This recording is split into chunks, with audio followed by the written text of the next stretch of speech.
All right, everyone. I am recording this on January 2nd, 2024.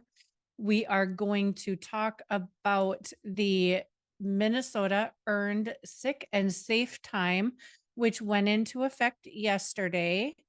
I have the website up. I'm just going to share my screen here so that you can see and follow along with what we're talking about.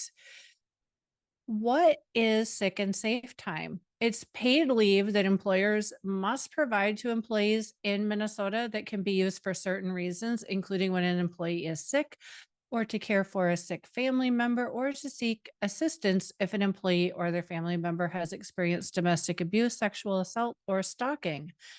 And it goes into detail down below what sick and safe time can be used for. It also goes into detail on what family members are included.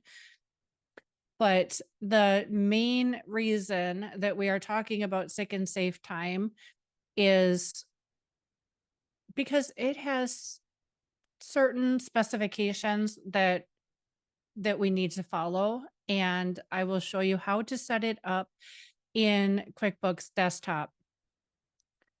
So, an employee is eligible for sick and safe time if they work at least 80 hours in a year for an employer in Minnesota and are not an independent contractor.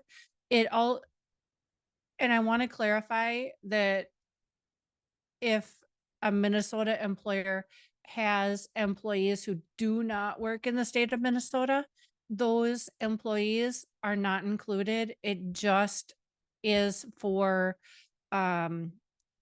employees who work in Minnesota. Is an exception to that is building and construction industry employees who are represented by a building and construction trade labor organization. If a valid waiver of these requirements is provided in a collective bargaining agreement. So how much sick and safe time can employees earn? It's 1 hour of sick and safe time for every 30 hours worked, and they can earn a maximum of 48 hours each year unless the employer agrees to a higher amount. And somewhere else I read that it carries over at up to 40 hours per year, but I think it's a max of 80 hours that can carry over. It gets really confusing. I don't know that that is fully determined yet. And at this point, nobody's going to be able to have over 48 hours at the end of 2024. So I'm sure I will be making another video on this, what the carryover looks like in about a year. So I'm going to switch to sharing a QuickBooks Desktop company file that I already have open. That is my test company. So we're going to go into the employees. Maybe. Okay. And I've got all the employees with fake information here. And I had to put real prefixes in for the social security number. So when I'm in here and you see social security numbers, just know that that is not really a social security number. All right. So we come in to the employee and click on payroll information and sick and vacation.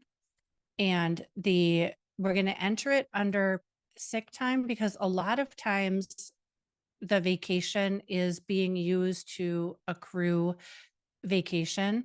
And this is a file that hasn't been we haven't played with vacation and sick time. So that's why everything is recording 2021. But for the sick time, the accrual period is going to be every hour on the paycheck.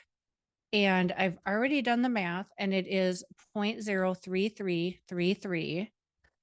And the maximum number of hours to accrue is 48. We're going to reset the hours each year, and that, I believe right now is 40 hours that you can carry over. And we'll just pick the begin accruing the sick time on January 1st, 2024. And we'll say, okay. And then we'll hit save and close. And what I want to show you on this one is,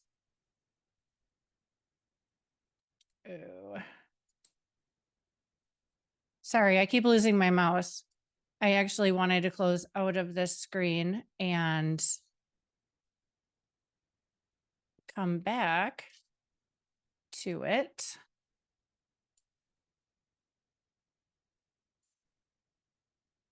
And I don't know why QuickBooks is running so slow for me today. So the pay period ends 12/31/23 and has a check date of 1/5/24. And we're going to open this one. We've got 60 hours for this employee, and the pay period is all in 2023. So no sick time is coming up. So I'm just going to advance this date here. And now we're going to come in and take a look. And now we've got 60 hours, and the sick time available is 2 hours.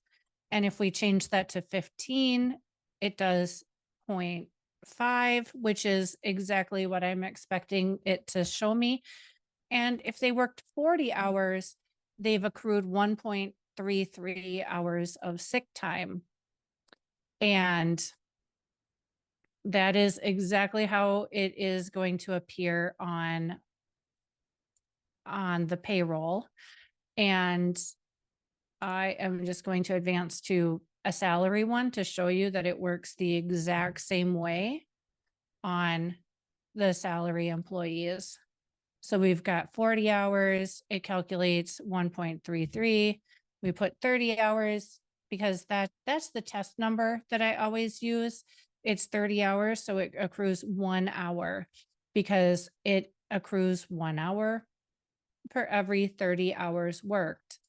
And just to throw these numbers out there for you, if we put in 1,500 hours, that puts it in at the cap of 48 hours. And if we do 960 hours, they accrue 32 hours. So this just highlights again the importance of always putting in hours for your salary employees too, because salaried employees do get the safe and sick time.